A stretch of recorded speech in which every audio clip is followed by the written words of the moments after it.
What's up, guys? Sean Rochester, 5 Reasons Sports, bringing you my 5 keys to the game. Game 16, Heat at Knicks, November 24th, Black Friday, rivalry game between the Heat and the Knicks, second round playoff rematch. Before we talk about these keys, check out the Finish Line. It's Black Friday. Lots of good deals going on. If you spend $100 at Finish Line, you get $10 off using the link in the description below. Check that out. Get yourself some gear. Do some holiday shopping here on Black Friday. My 5 keys, big weekend for Miami fans in New York. Obviously, Dolphins, Jets at 3 o'clock.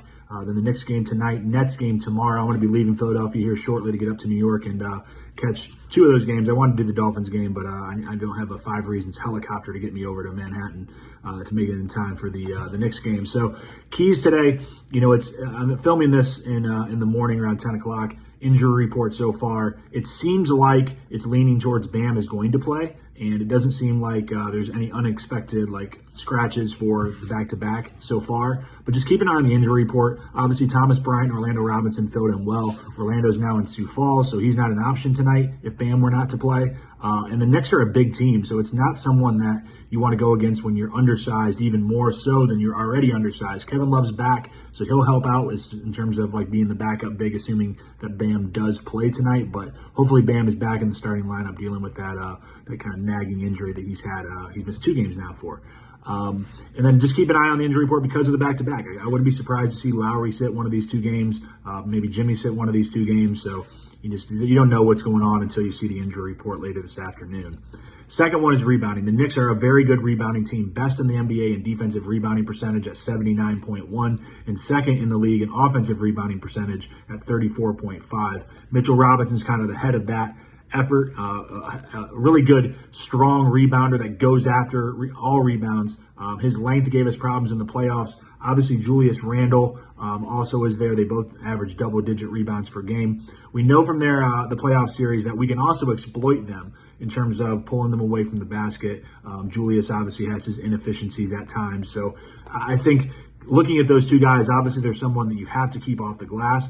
In addition to those 2, though, Josh Hart averages around 6-7 rebounds a game from the perimeter. It's a team effort. 5 guys got to go to the glass and box out.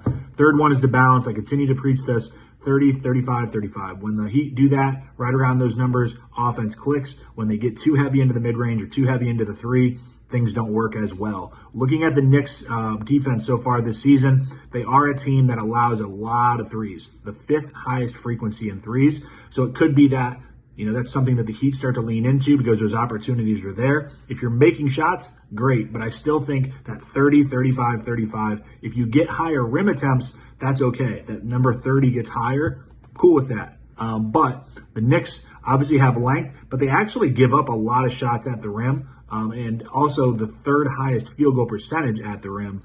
So if you can get there, they don't do a great job in terms of limiting you there. So it also provides opportunities for you to drive and kick, get people in rotations and things like that. So we've talked about this 30, 35, 35. I'm going to keep preaching that until that breaks. Next one, the matchups. Looking at the Knicks, obviously Jalen Brunson is one of the guys that I'm not sure how we match up. Lowry seems to be the natural fit there, but do you want to put Jimmy or Haywood Highsmith there? The problem with that is, you have Bam that's going to play Mitchell Robinson. You have Duncan that's going to play Quentin Grimes. But then what do you do with Julius and RJ Barrett? If you put Jimmy on Brunson, it takes one of the options away. Now, I don't mind putting Lowry on RJ Barrett and kind of tempting him into inefficient shots, which he's done before in New York.